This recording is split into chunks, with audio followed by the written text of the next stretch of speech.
जय श्री राम दोस्तों। आज हम भगवान विष्णु के पहले अवतार मत्स्य अवतार के बारे में श्रवण करेंगे। परम ब्रह्म परमेश्वर अपनी कलाओं का तेज मनुष्य से लेकर देवताओं तक उनकी क्षमता के अनुसार उनको प्रदान करते हैं। जैसे मनुष्य का देह सिर्फ 8 कलाओं धारण करने की क्षमता रखता है। 9 कलाओं का तेज धारण करने के लिए दिव्य शरीर की आवश्यकता है, जैसे सप्तऋषि, दिग्पाल, मनु आदि।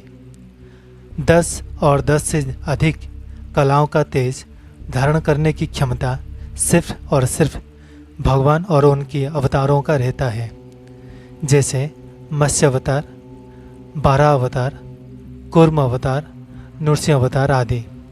भगवान विष्णु के पहले अवतार मत्स्य अवतार है। ब्रह्मलोक में जब रात्रि होता है और ब्रह्मा जी निद्रा में जाते हैं, तब एक मनमंत्र का अंत होता है। तभी पृथ्वी पे जल प्रलय का विस्फोट होता है और उसी समय भगवान विष्णु मत्स्य अवतार धारण करते हैं।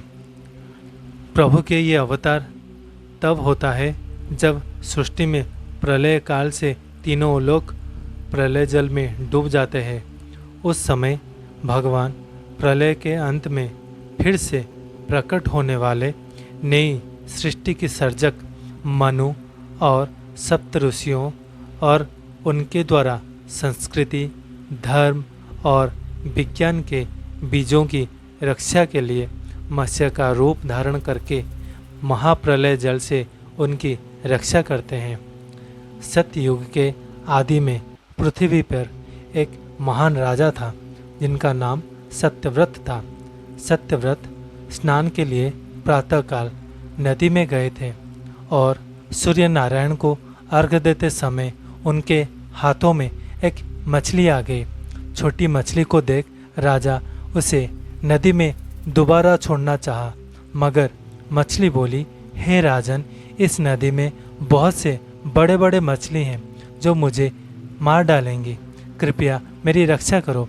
राजा वो मछली की विनती सुनकर अपने भवन में उसे ले आए और उसे एक स्वर्ण के पात्र में जल भरकर छोड़ दिए। कुछ समय बाद वो मछली अपना आकार बढ़ाती गई और धीरे धीरे वो बर्तन के आकार की हो गई।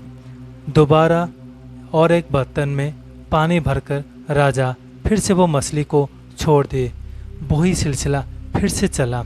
राजा वो मछली को प्रार्थना की, हे मत्स्यराज, आपका आकार जितना गति से बढ़ रहा है, मेरा ये भवन छोटा हो रहा है। मैं आपको कैसे रोकूं? आपका सही स्थान नदी में ही है। तो राजा वो मछली को लेके नदी में चले गए और नदी के जल में छोड़ दिए। कुछ समय बाद वो मछली नदी की आकार की हो गई। राजा ये सब देख आश्चर्य हो गए और मछली को प्रार्थना किए, आप कोई दिव्य आत्मा हो, आप कौन हो? कृपया आपके वास्तव स्वरूप में आइए। तभी भगवान विष्णु अपनी चतुर्भुज रूप में आ गए और राजा को बोले, हे राजन, आज से 7 दिन बाद इस पृथ्वी पर जल प्रलय होगा। सारे लोग, सारे जीव जंतु, सारे पशु पक्षी मारे जाएंगे, कोई जिंदा नहीं रहेगा। मेरे ही प्रेरणा से एक बड़े से नाव तुम्हारे पास आएगा। तुम अपने साथ सप्त ऋषि और कुछ औषधीय दिव्य जड़ी बूटी और बीजों को ले आना। जब तुम्हारा नाव प्रलय जल में डूबने लगे, तभी मेरे ही प्रेरणा से वहाँ पे शेष नाग जी आएंगे और उनके पूंछ से तुम अपना नाव को बांधकर मेरे सिंह में जोत लेना।